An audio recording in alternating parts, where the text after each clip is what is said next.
Salam alaikum, dans cette vidéo dans laquelle on va voir un peu la différence entre ces écritures qui concernent l'exponentielle x écrite avec exp de x, avec x un certain réel, et cette écriture e à la puissance x qui est lui aussi exponentielle x. On va voir quelle est la différence ou bien quel est le lien entre ces deux écritures et l'écriture exponentielle iθ qu'on trouve comme notation exponentielle pour un nombre complexe, bien sûr de module 1. Donc on va voir quel est le lien entre ces trois écritures, quelle est la différence entre eux. Ma vidéo est destinée pour tout ce qui concerne l'année terminale, c'est-à-dire la deuxième année du baccalauréat. Donc pour toutes les filières scientifiques. D'abord, je commence par un théorème très important qui dit que si f est une fonction qui est continue et qui est strictement monotone sur un intervalle i, alors f est bijective. Et bijective, bien sûr, de i vers f de i. Qu'on peut noter, par exemple, j. Alors, pour ce théorème, donc, elle admet une bijection réciproque définie de j vers i qui va être notée dans la plupart des cas f-1. En particulier, la fonction logarithme népérien, que j'espère que vous connaissez bien avant de voir cette vidéo. La fonction logarithme népérien définie sur l'intervalle 0 plus infini, l'ensemble de tous les nombres strictement positifs, les nombres réels, à valeur dans R. C'est une fonction qui est continue et qui est strictement croissante. Alors, d'après ce petit théorème qu'on vient de voir ici, alors on peut dire que cette fonction logarithme népérien est bijective de 0 plus infini vers R. Donc, elle admet une bijection réciproque ln-1 définie de R vers 0 plus infini, qui est f-1 bien sûr, qui est la fonction. Cette fonction réciproque, ou bien la bijection réciproque de la fonction logarithme népérien, c'est elle qu'on appelle fonction exponentielle népérienne.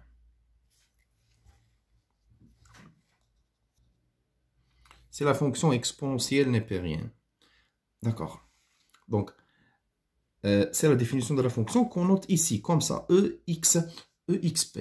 Alors, vous connaissez bien quelques liens entre toute fonction et sa fonction réciproque.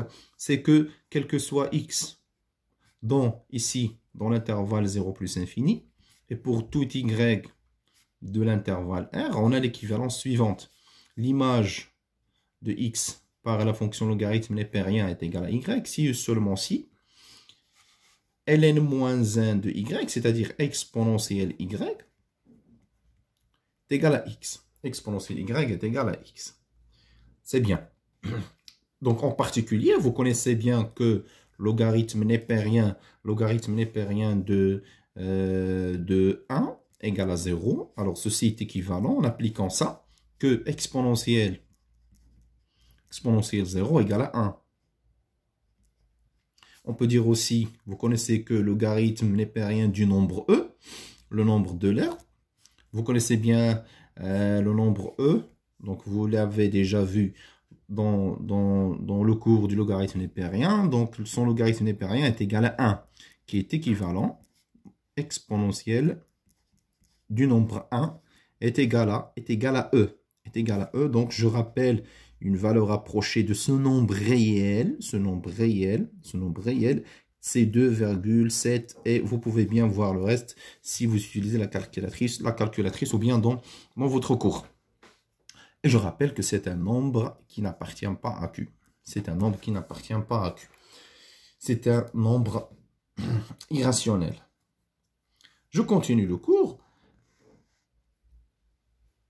Maintenant,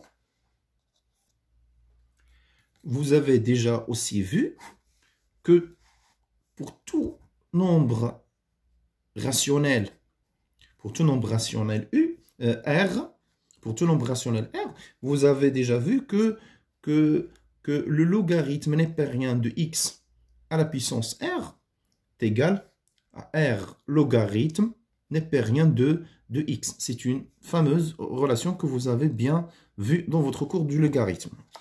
Bien les fonctions logarithmiques. D'accord. En particulier, lorsque x est égal à e, regardez bien, ceci devient logarithme népérien de e à la puissance r est égal à r fois logarithme népérien de e. Et logarithme népérien de e, vous connaissez que c'est 1. Donc ça va donner exactement r. Donc logarithme népérien de e à la puissance r est égal à r. Donc en appliquant ça, donc je vais le réécrire, exponentielle e à la puissance r est égal à r.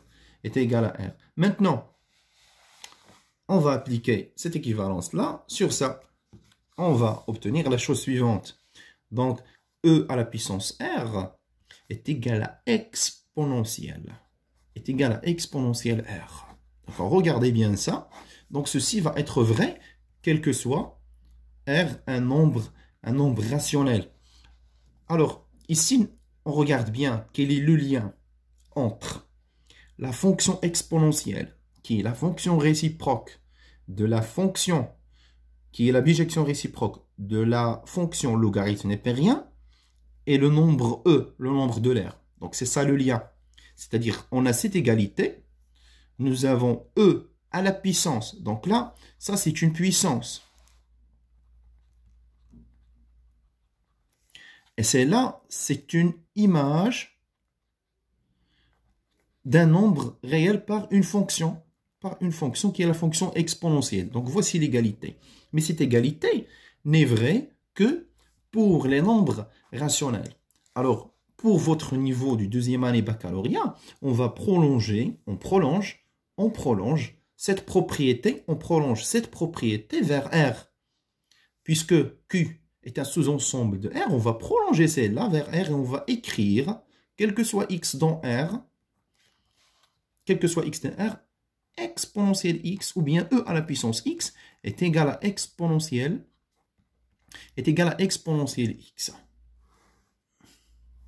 D'accord. Maintenant, on voit bien quelle est la relation entre ces deux, c'est-à-dire l'image d'un réel par la fonction exponentielle et cette écriture qui ressemble à la puissance, ou bien en fait on va la considérer une puissance. C'est le nombre E. Ici, c'est le nombre E à la puissance un nombre réel. Et c'est la première fois que vous voyez dans votre cours ou bien dans votre parcours de mathématiques une puissance avec un nombre réel à l'exposant. Donc, dans le collège, même en tronc commun, l'année précédente et au début de deuxième année du baccalauréat, vous travaillez toujours avec une puissance dans Z, dans l'ensemble Z. Vous travaillez avec une puissance dans l'ensemble N et en deuxième année, vous avez vu une puissance rationnelle. Maintenant, c'est la première fois que vous voyez une puissance qui est un nombre réel. Mais la base, pour le moment, c'est le nombre E. Et vous allez voir qu'elle pourrait être un nombre réel strictement positif. J'espère que c'est clair pour ces deux-là. De plus, je vais ajouter quelque chose sur ces deux écritures. Dans votre cours du logarithme ou bien de l'exponentielle, ou bien de logarithme népérien, vous avez déjà vu quelques propriétés. Logarithme du produit est égal à la somme des logarithmes et ainsi de suite. Vous pouvez même voir une vidéo que j'ai fait sur ces relations-là. Maintenant, on peut montrer grâce à ces propriétés que exponentielle x, y, exponentielle x plus y est égal à exponentielle x fois exponentielle y. Ici, je note bien qu'on peut faire ça avec juste les propriétés de logarithme. Donc, pour démontrer ça, il suffit de montrer que le logarithme népérien de celle-là est égal au logarithme népérien de celle-là. Donc, c'est une propriété du cours. Et bien sûr, ceci, quel que soit x, y, de nombres réels. Vous avez aussi vu que l'exponentielle vous avez aussi vu que l'exponentielle de x moins y est égal à l'exponentielle de x sur exponentielle y. Sur exponentielle y. On peut le montrer juste grâce aux propriétés du logarithme. C'est simple à faire. Alors, d'après ce qu'on vient de voir ici, ce prolongement d'écriture, on peut réécrire ces deux propriétés de la manière suivante. Exponentielle x plus y est égal à exponentielle x fois exponentielle y. C'est-à-dire ici, exponentielle x moins y, c'est exponentielle x sur exponentielle y, ainsi que d'autres propriétés, mais je me concentre sur ces deux, là comme ou bien à titre d'exemple. Alors, et ceci bien ressemble aux propriétés de puissance que vous avez étudiées dans les niveaux précédents. Alors, ce n'est pas dû, ces relations-là ne sont pas dues aux propriétés de puissance que vous avez étudiées. Mais l'origine, ce sont les propriétés de la fonction logarithme et aussi de la fonction exponentielle que vous avez montré. Et grâce au prolongement qu'on a fait, on peut écrire ça. Et ça ressemble exactement aux propriétés de puissance que vous avez déjà vues.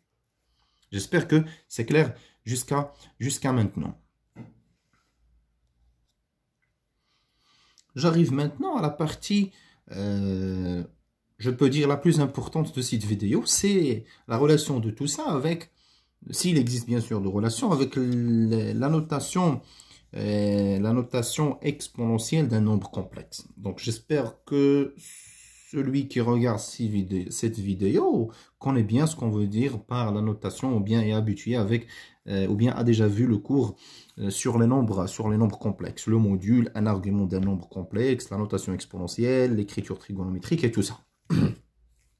Maintenant, la notation exponentielle d'un nombre z qui est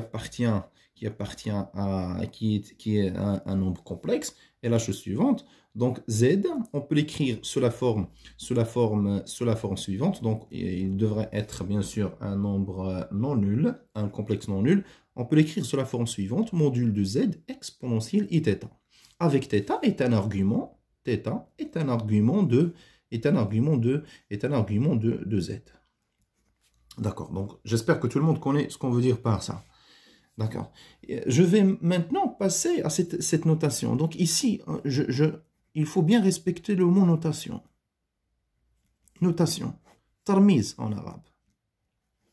C'est-à-dire, on veut noter cette écriture par ça. Un nombre complexe est caractérisé par son module et un argument.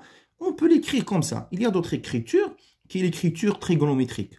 C'est le module en facteur de cos θ plus sinus θ. C'est un peu une écriture qui est longue, mais parfois on préfère écrire celle-là. Il y a aussi, si on connaît la partie réelle, la partie imaginaire, on a aussi l'écriture algébrique. Mais pour celle-là, c'est une notation qu'on peut utiliser pour simplifier les écritures.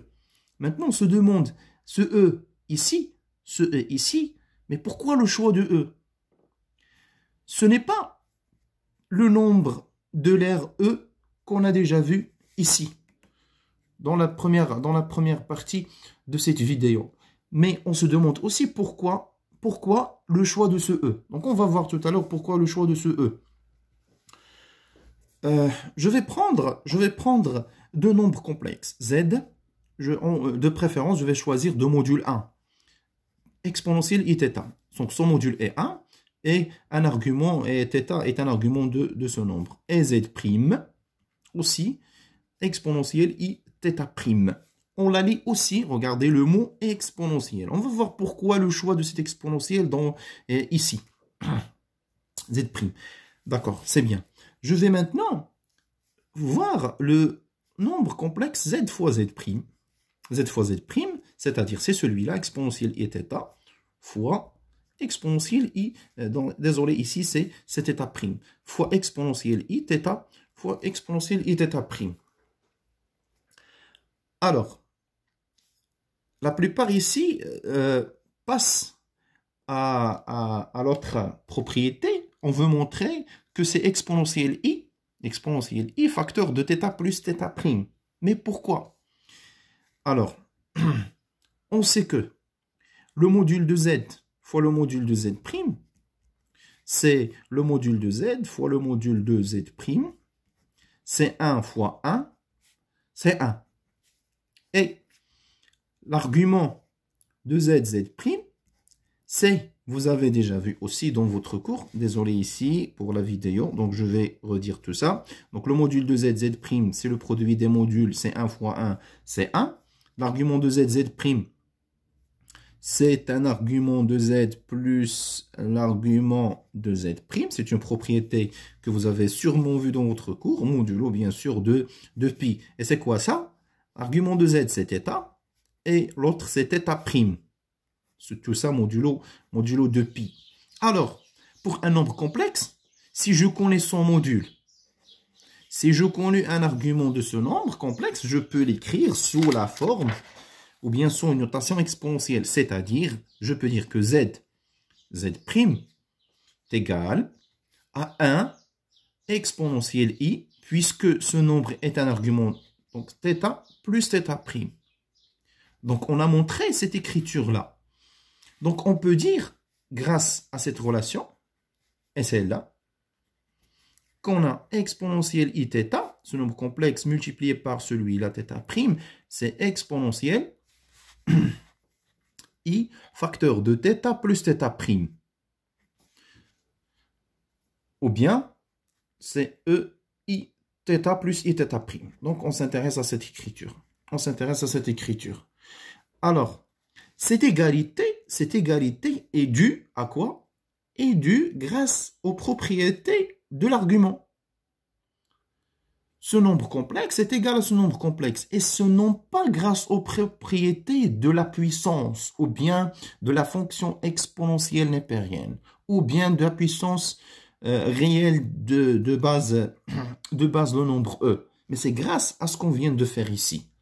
La même chose, si vous voulez, on peut la faire pour le rapport. Donc je viens ici, si vous voulez, pour faire le rapport, je vais considérer encore une fois les mêmes z et z'. Donc je vais voir maintenant z sur z'. Le module de ce nombre, le module de z sur z', c'est le module de z sur le module de z'. C'est 1 sur 1, c'est égal à 1. Si je passe maintenant à calculer un argument de z sur z', c'est un argument de z moins un argument de z'. Le tout, bien sûr, modulo de pi. Alors, ce nombre complexe z sur z', je connais son module, c'est 1, et je connais aussi un argument de ce nombre qui est, donc ici je continue, c'est θ moins θ'. Exponentielle i, facteur de θ moins θ'. Alors, on peut dire que ce nombre qui était déjà exponentielle est θ sur exponentielle i θ'. Alors finalement, cette écriture-là, θ' est égale à exponentielle i facteur de θ moins θ'. C'est dû encore une fois aux propriétés de l'argument et des nombres complexes. Et ça ressemble en même temps aux propriétés qu'on a vues. Vous vous souvenez que pour un réel, ça c'est une notation, on écrit comme ça.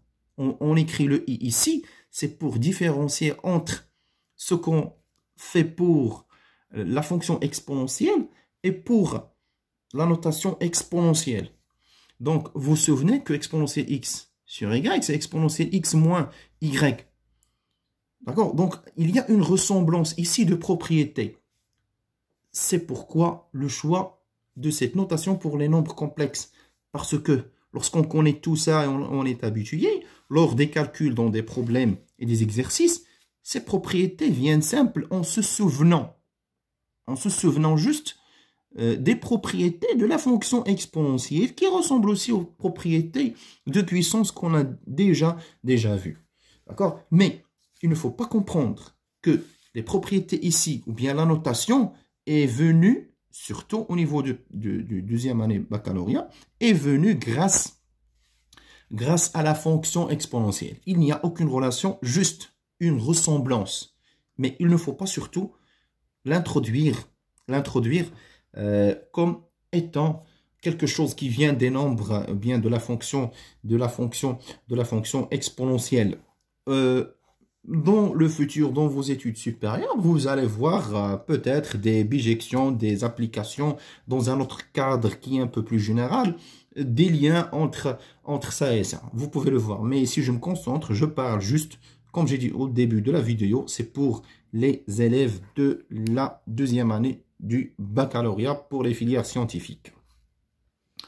J'espère maintenant que le lien entre tout ce que j'ai dit au début, la fonction exponentielle qui est la fonction bijective de la fonction logarithme népérienne, cette écriture qui n'est rien que ce qui est égal à ça, qui est un prolongement d'une propriété que vous connaissez et que vous allez voir dans le futur pourquoi ce prolongement, et la notation exponentielle qu'il ne faut pas croire que sa source sont les propriétés de la fonction exponentielle. Ici, c'est le E, le nombre de l'air qu'on connaît qui est 2, quelque chose avec une puissance réelle. Et ici, c'est une notation. On utilise le E, c'est juste parce que ça ressemble à ce qu'on peut traiter ici. J'espère que c'est clair un peu pour le moment. Si vous avez des remarques, si vous avez des commentaires, donc soyez les bienvenus à les écrire ci-dessous. Merci beaucoup et on se verra dans une autre vidéo.